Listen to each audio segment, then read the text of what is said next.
All right, so let me introduce our next speaker. So Ganesh is, a seasoned hand. He has been coaching and guiding our founders for last couple of years. He, dons multiple hats. He's a vice president in one of the leading, companies in India, 24x7.ai. But the more relevant aspect that I want to highlight is that he's doing a very phenomenal research at IISc Bangalore around startups. He'll share more about that. And he's also involved in various social activities. But today he's going to talk about his experience in the startup ecosystem around financial prudence and valuation. Over to you, Ganesh.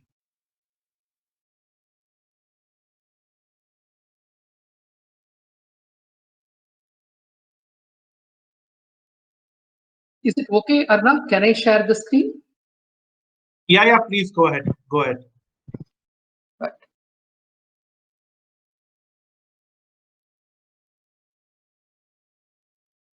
Good evening, team. It's my pleasure to talk to you. And I just thought I will share some of the inputs, what I have come across during my journey, both at the corporate level and as well as at the academia level. As Arnav was pointing it out, I'm working at 24/7. I'm heading the information systems. And I'm also doing my research at Indian Institute of Science, and I'm studying entrepreneurship. And I'm probing mostly in terms of entrepreneurship failures, like, okay, why the failures are happening.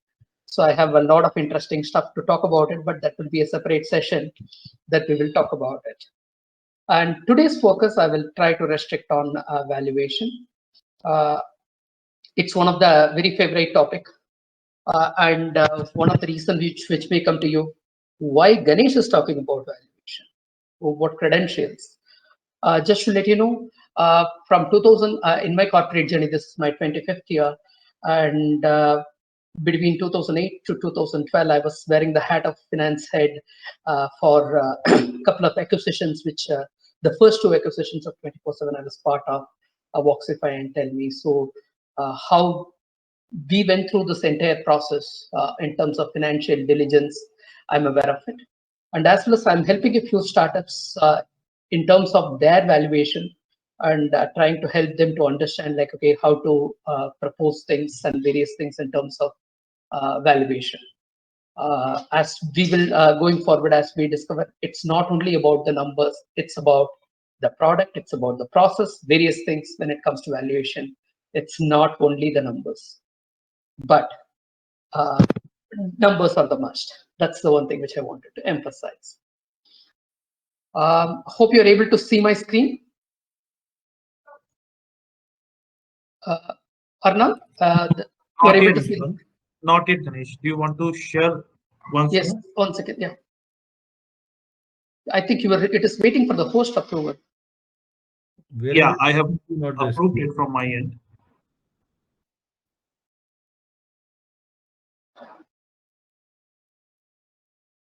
Yeah, I have put entire screen. You may want to share the entire, screen. Yeah, that's what I have done. Okay. You were able to see it? Yes. Now we can see it.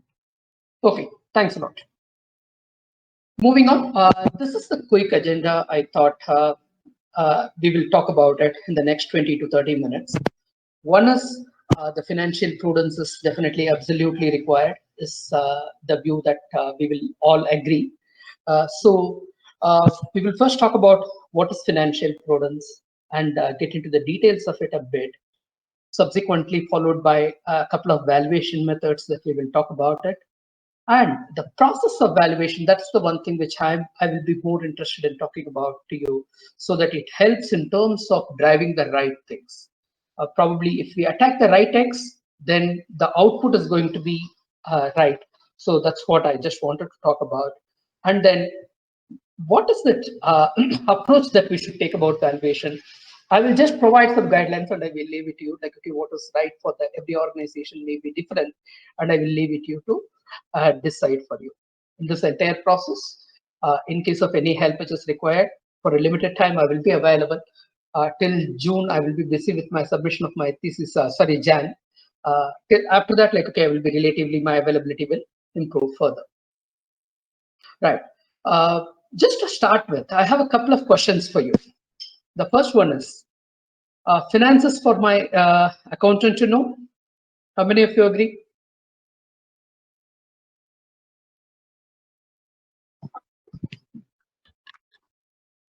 I just would like to hear from you. No. No, just for us. Absolutely. Right. Thank you. Thanks for that validation. And it is for the entrepreneurs. If you have taken the plunge of beyond technology, like, okay, if you can handle technology, definitely you can handle finance. That's the one thing. If you can handle the complexities of the programming and everything, definitely finance is no brainer that you can definitely handle it. With that assurance, I would like to proceed. So your focus should grow beyond technology. So especially few of the entrepreneurs whom I have spoken to, they would like to retain, hey, my domain is technology. Let me play with that. That's enough. That's not going to be enough when we are dealing with entrepreneurship, because you need to handle many tracks, and then the ownership, the confidence, everything like, okay, that you bring in will definitely help you to learn the finance aspects as well, and then you will be able to move ahead. Very quick recap on, since some of the terminologies may be new to a few of you, I'm just trying to cover a few of the components. One thing I will always be interested is the revenue stream, right? So this is one small story. I will always like, okay, considering the interest of the time, I will just pause, talk about it in a very short story. Here I'm talking about a boy who was working in a hotel, and the owner of the hotel always says this boy is an idiot, and his friend, the owner's friend, came. The owner wanted to prove that this boy is an idiot, so he called him. He tossed a coin, 5 rupees, and kept a 10 rupee note in front of the table. Asked him to pick the bigger one. The boy picked the 5 rupee coin. So then the owner laughed at to his friend and then told, "Can you see, this boy is an idiot. He doesn't know the difference." His friend was curious, like entrepreneurs like you. Then they wanted to probe what is happening. So after the owner left, the friend went and met this boy and then asked them, "Hey, are you not aware of the difference between 5 and 10? So can you guess the reply of the boy?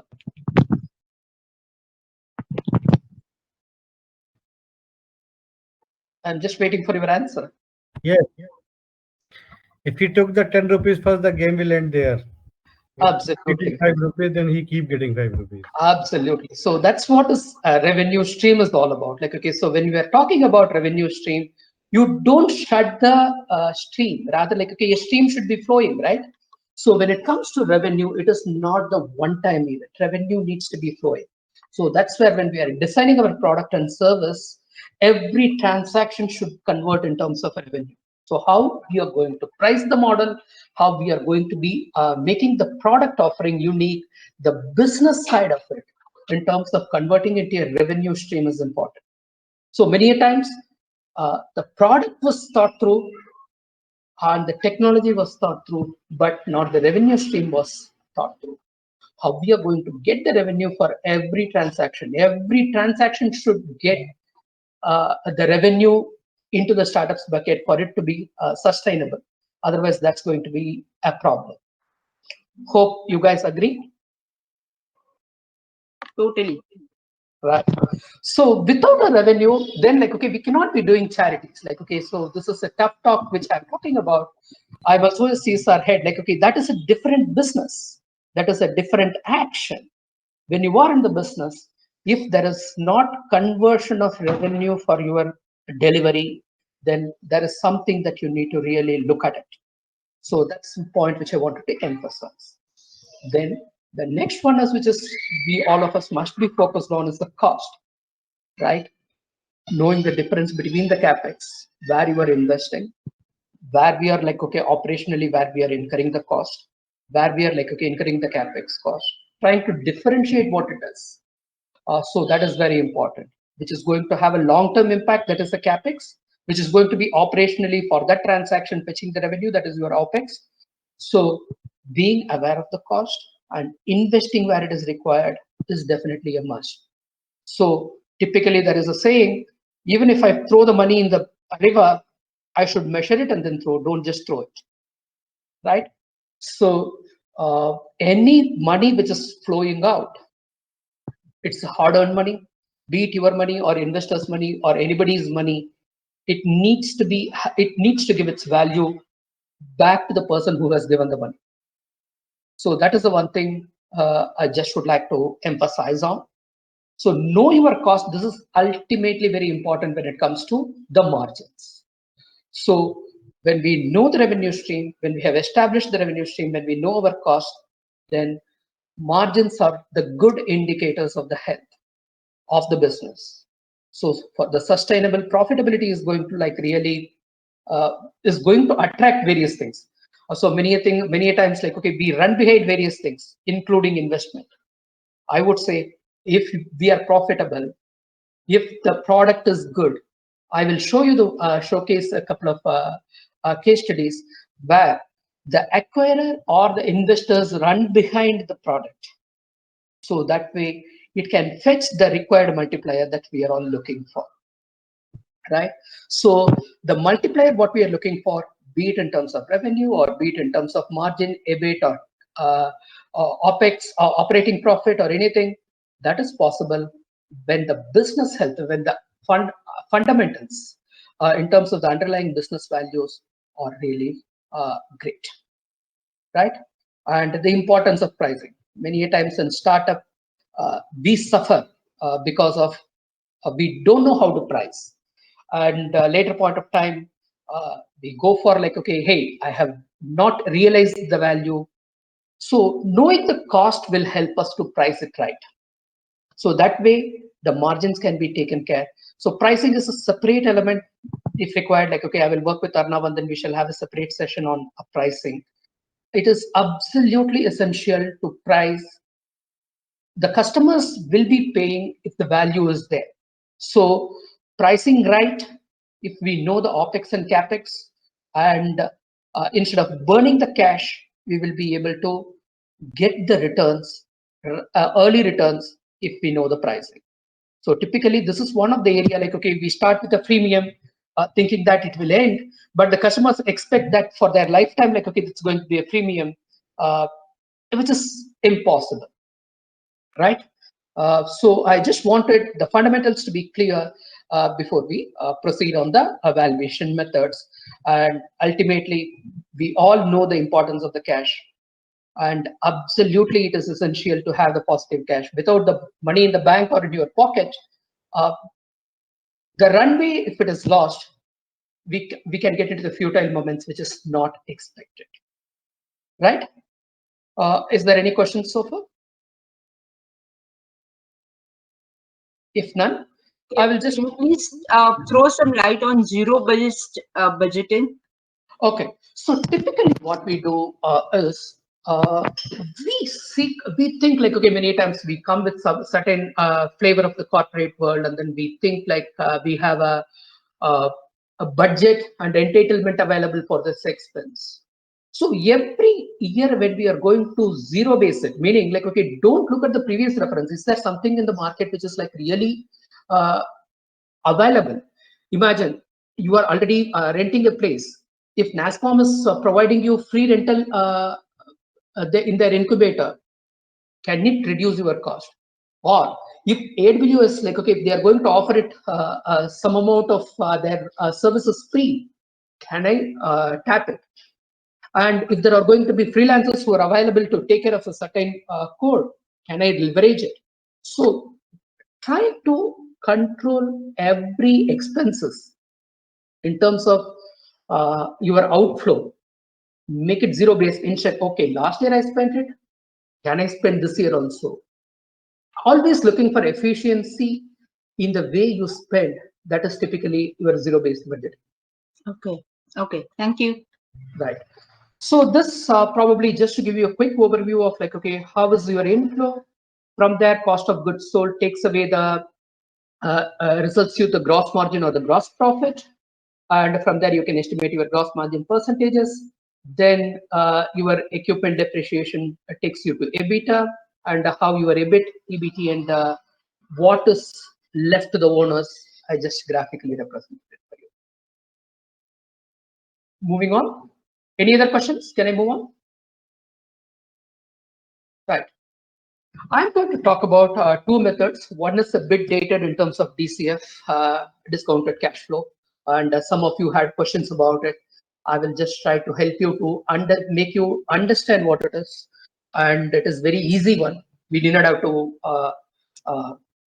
If you know you are a little bit, if you are comfortable with Excel, you can calculate it. And Arnav, you can share the Excel sheets. I have shared it with the team so that they can play around it. Right, I'm going to talk about two methods in terms of DCF, discounted cash flow, and another one is VC method, which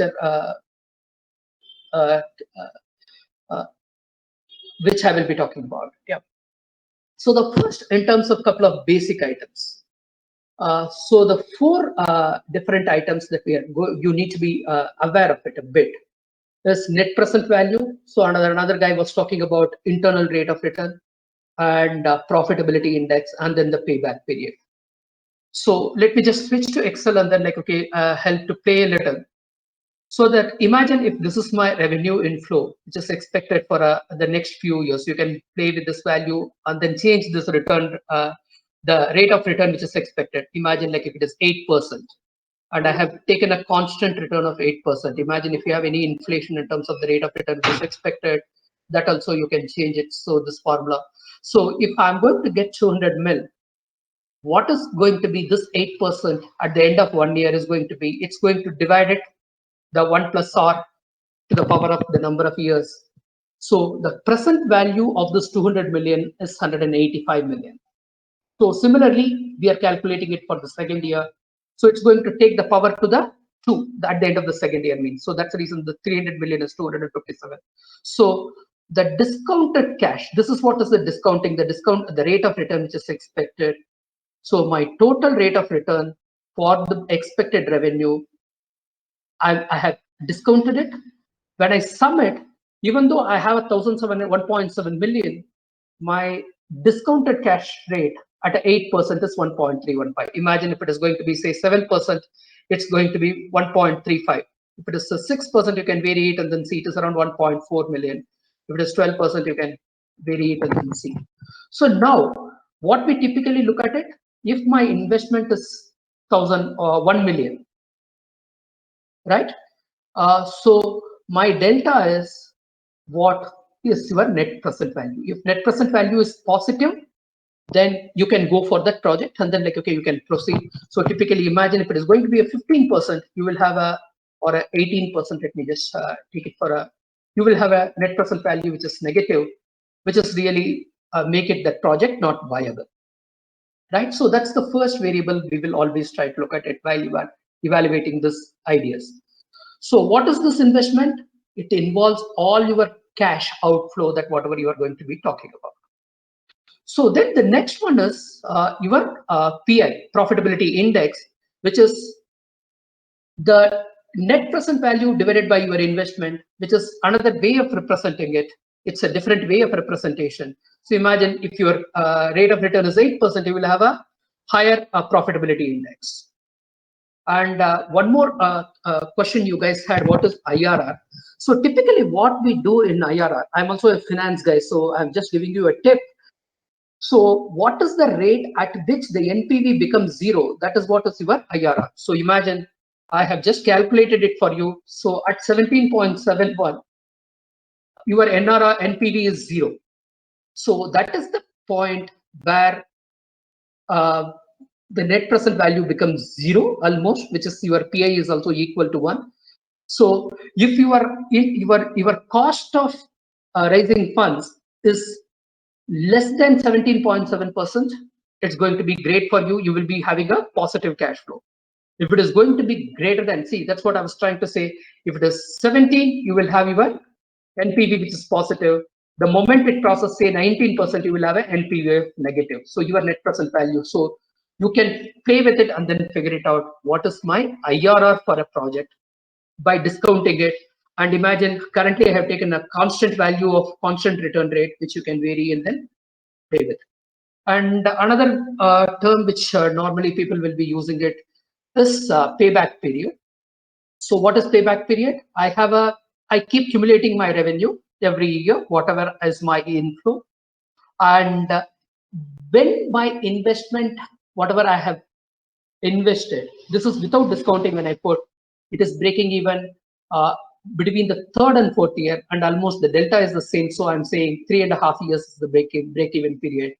And imagine if it is going to be with discounting, I'm doing accumulation, then see, I have taken a higher rate of return. So you will not be able to even break even. So I think I have taken a 12% for this exercise.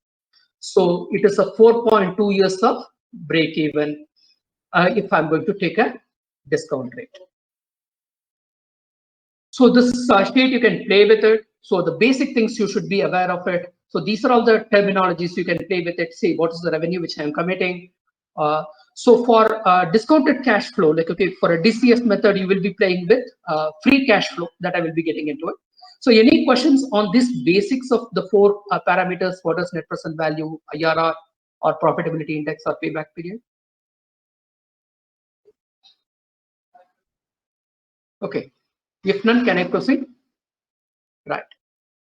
So this is the next one. So we continue to operate with the DCF. So the discounted cash flow we are going to take.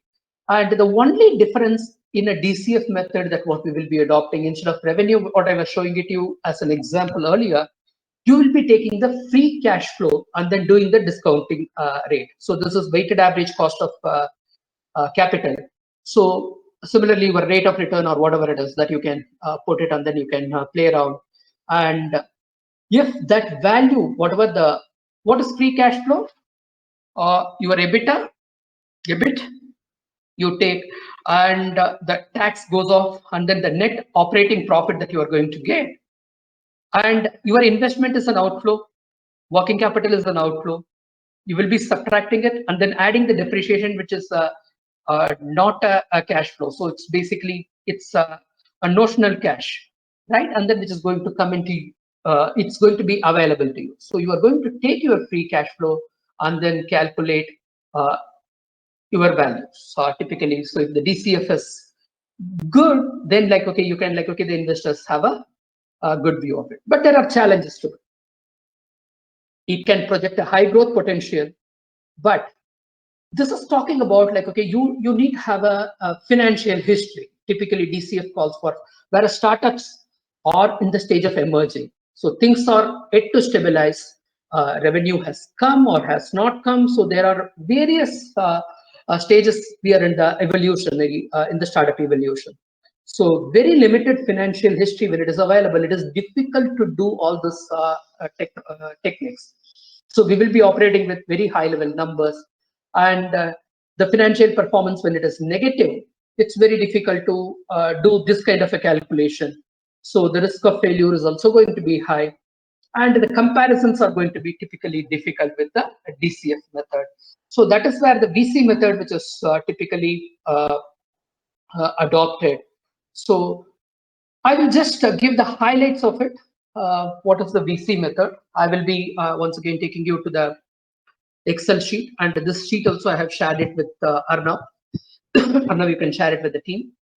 So basically, we are talking about, so what is going to be my revenue at the exit? So imagine I have exit period of start with the end in mind. If I have planned for an exit period of 5 years, and my exit period revenue at the end of the 5th year, I'm planning for a 2.5 million of revenue, and my net income is going to be a 15%.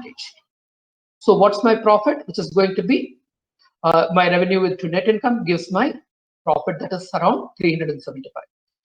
And once again, the surrogate product side comes into play in terms of like, okay, if I have a multiplier of 20, my exit value is going to be around a 7.5 million. That is taking this net income at 375 with the multiplier of 20.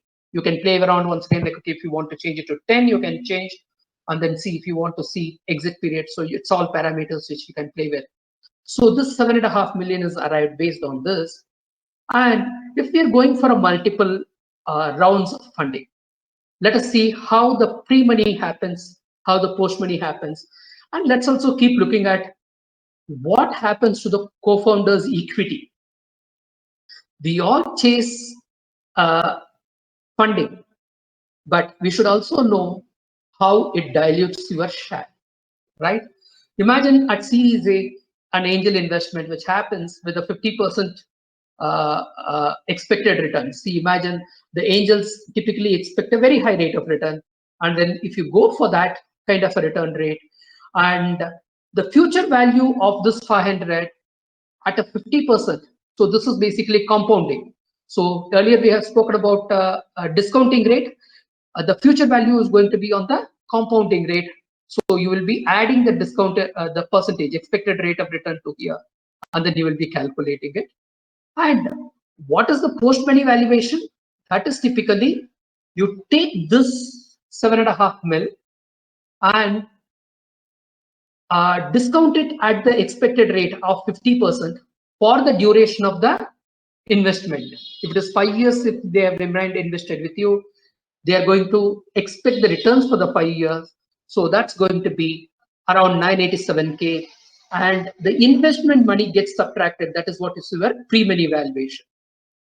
So how it is impacting your ownership, that's what I'm just trying to help you to understand. So basically this is, I have a 7.5 million, which is the future value is 3.79. So my required ownership, my ownership gets diluted. The Series A guy gets a 50% of the ownership, more than the my ownership, the startup ownership. So the 1 lakh share which I was holding, the total shares calculation is also, I have given it here. So how my number of shares comes down and how the Series A guy takes a good amount of return. So similarly, when we are raising a 750K Series B round after a couple of years and say another 1 million at the end of the 4th year, if the exit period happens, then how it dilutes the co-founders' equity and how it dilutes the Series A. I think like in the previous session, these guys were talking about anti-dilution clause. So this is where like, okay, imagine the Series A guy has a anti-dilution clause, then there are special treatments we will be giving here, how we have to deal with all those things, typical job of an accountant who will handle all those things so that he doesn't lose his share. Why it is important, that let us understand it. So basically, there was a 3 series of funds we have raised, and the 7.5 million exit value I have proportionally allocated to everybody. Imagine the 500 mil has given an exit value of around 2.2 mil. 500K has given a 2.2 mil. Half a million has given a 2.2 mil, which is a multiplier of 4.6. That's what you're able to see here, right? So the early investors comes with a good expected rate of return. So if you are able to manage this rate, if you can negotiate it for a lower rate, see the current commercial borrowing is happening at a 13%, and probably like okay beyond a 20% may be a futile exercise. Rather like okay, you should be able to, if the product is good, you should be able to negotiate a good rate of expected rate of return rather than settling down for a higher value of expected rate return and then diluting it and giving a higher multiplier to the investor who comes early on board. So what are all the key variables here? Trying to reduce this expected rate of return will help you to maintain your dilution under control. You will be able to bring it under control. So the value that you can, this hard work that you are putting in terms of product, the conceiving the idea to the delivery, what you have done, if you need to see the return, so you need to like really plan for getting the capital at a lower rate, for which you can play with this kind of a sheets, and then you will be able to understand at what rate I'm going to get the money, how it is impacting my dilution, how it is taking care of the conversions. So these are all simple Excel things. If you can handle the complex code and then do millions of transactions, and playing with the Excel sheet should not be a bigger thing, and you will be able to see how you can manage. Any questions here?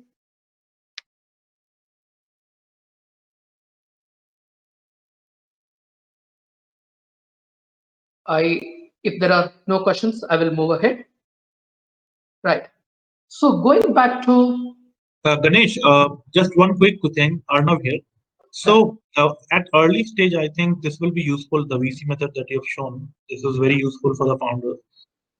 At early stage, how would they, get the whole details on PE multiples, get hold of PE multiples? Do you have any suggestions on what typically PE multiples they should? absolutely, absolutely. Thanks, Arnav, for that question. So typically it goes with the vertical and the kind of product, like, okay, so a kind of a product.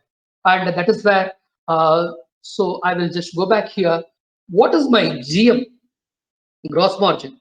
If it is going to be my 80+ percentage of GM, if I'm operating, my operational cost is less, so that I will be able to say, hey, my operations cost is less, my G&A I can reduce. So when the acquirer comes, he can also look for a higher multiplier.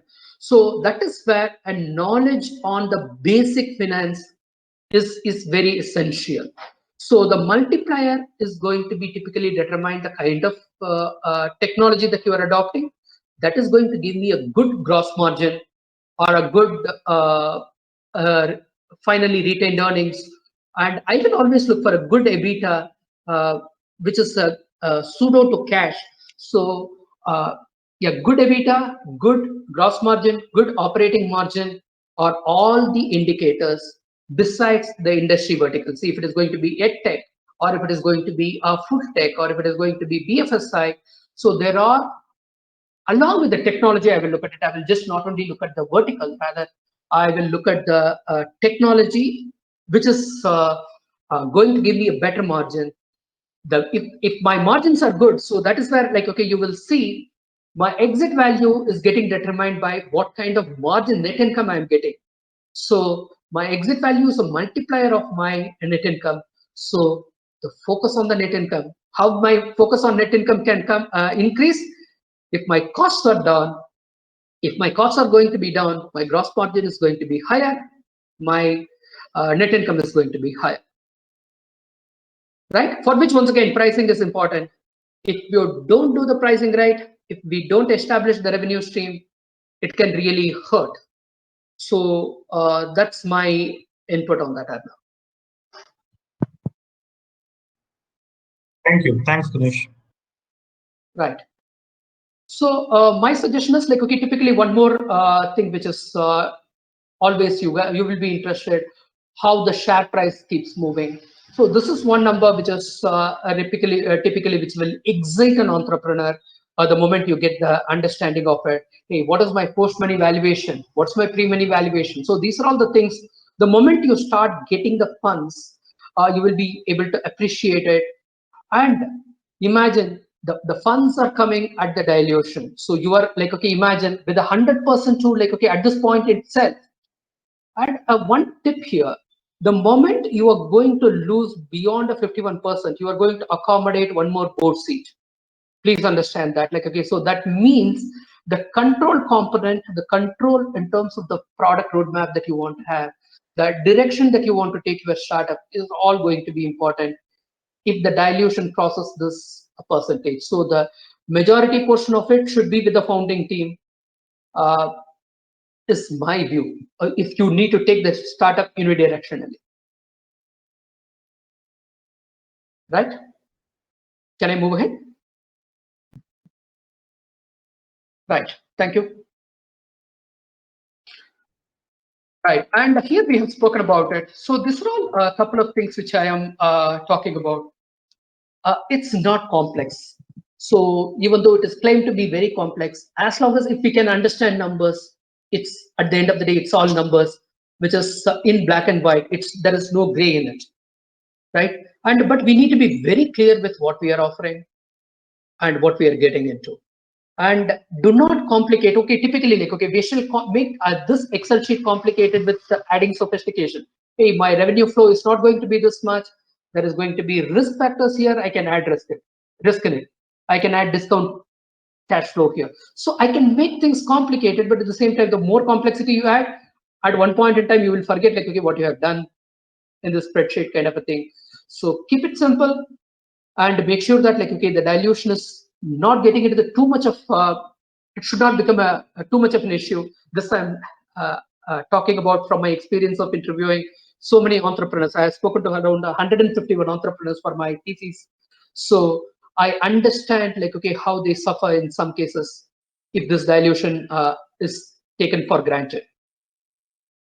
And this is the next point which I want to pick on and then talk about it. So one is basically valuation is not about only numbers. It's not about how much money you raise. It is how you are going to talk about your product story.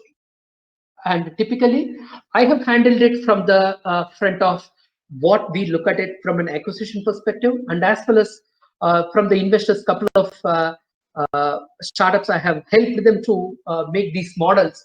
So I understand, like, okay, during my research phase. So I try to understand both the perspectives. I'm able to give you my views. So I will leave it to you once again. Like, okay, every startup is unique, so there cannot be one size which fits for all. So I will leave it to you to decide what is good for you, knowing your product, knowing your requirement of funds. Right. And startup valuation is not only about finance. It is definitely finance. Finance is like breath. It needs to be there till you from the start to the end. So like human being, breath is important. Finance is important for a startup, for any organization for that matter. And a profitable organization is always one thing which can really help you to sustain, and you can survive in the game for a long time, right? So the next big focus is going to be in terms of product. So this is one thing which I will emphasize it once again. The time and effort which is spent on product is more important, and the growth of the user base, the customer base, can really pull in various things for you. And spending time in terms of marketing, setting up the right organization, focusing on the people, and leveraging the environment can really shape the startup to a greater extent. So typically, I'm just trying to highlight what the investors try to look for and what an acquirer try to look for. So the first one is, are you in the right market? Are you in the right market segment? Are you catering to the global market? Are you tracking, like, okay, only at the regional market or restricted to a city? So all those things plays a role. And the kind of growth we're planning for at least the next 3 to 5 years, and what is the top line growth which is getting expected. So those are all typical thing which is coming out. And this I was speaking to you, the visibility. So typically, if the entrepreneur knows the pulse of the organization, what do I mean by that is the unit economics. So I was talking about every transaction should add value to the organization. If we know the unit cost, then we will be able to make better decisions, right? And the operating leverages in terms of, we have spoken about the various levers that we have spoken about it, and profitability, the absolute importance of it. And this is one thing normally look at it, the complementary skill set of the co-founders. It is not only the technology, do we have the right organization structure to deliver the product to the market? And in terms of running the show, it is not only like, okay, getting the deal rather than executing the deal and making sure that your product is getting used. And so those are all the things in terms of management which comes into play. And the inflection point. So typically, if the earning power is good, that really gets you a bigger value. So those are all the various components typically an investor and then the acquirers look for. So with this, I just wanted to talk about, seeing a thought to you. I will leave it to you to decide. So I'm just talking about one story here. So any idea who are these guys?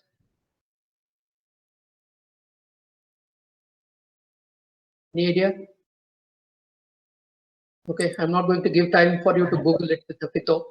So let me move on. So there are a few acquisitions which had happened. So I'm talking about the story of Practo. So if you look at it, let's look at it from two perspectives. One from the Practo's perspective and from these guys who have got acquired.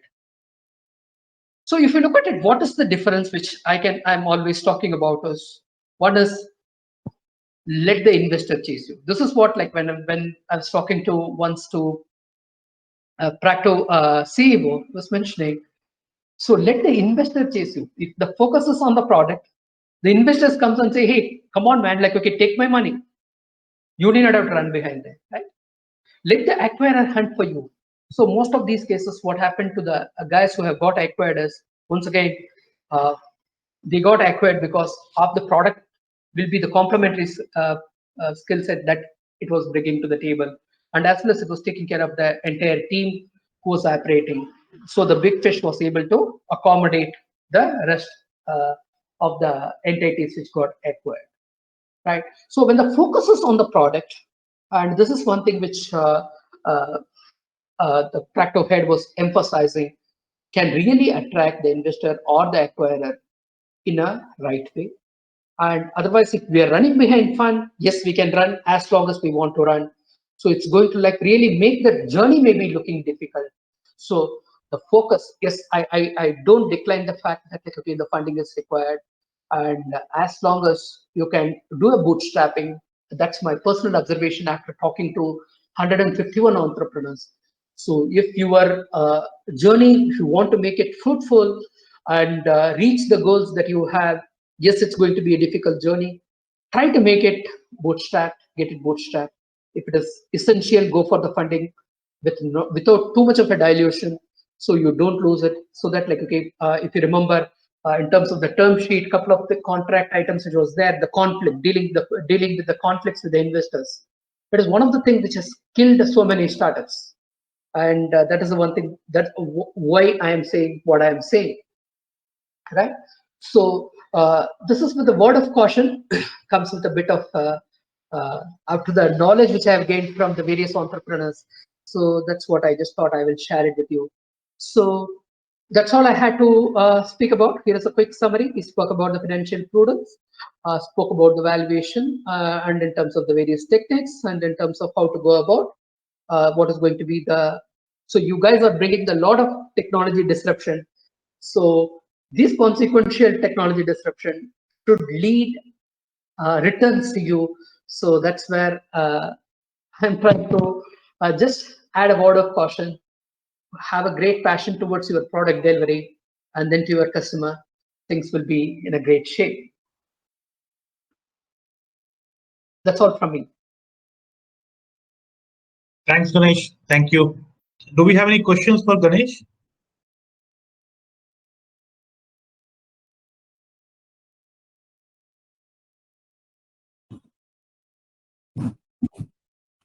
All right, so I will do one thing. I'll share, contact details of Ganesh over Slack, and if you have any questions, you can take it offline. Thanks a lot, Ganesh, for your time. Pleasure listening to your insights as always. And I mean, I would like to thank the founders also. I think we went a little bit over time today, but yeah, I think we had a good conversation. Just want to, mention one quick point to all the founders that next week we will have the pitch review. So kindly, record your pitches on Loom and share it with me so that we can, go through them and come back to you with feedback. So that's about it. Thanks a lot. Thanks for joining. Thank you. Thank you. Yeah, bye. Thank you. Thank you, Ganesh.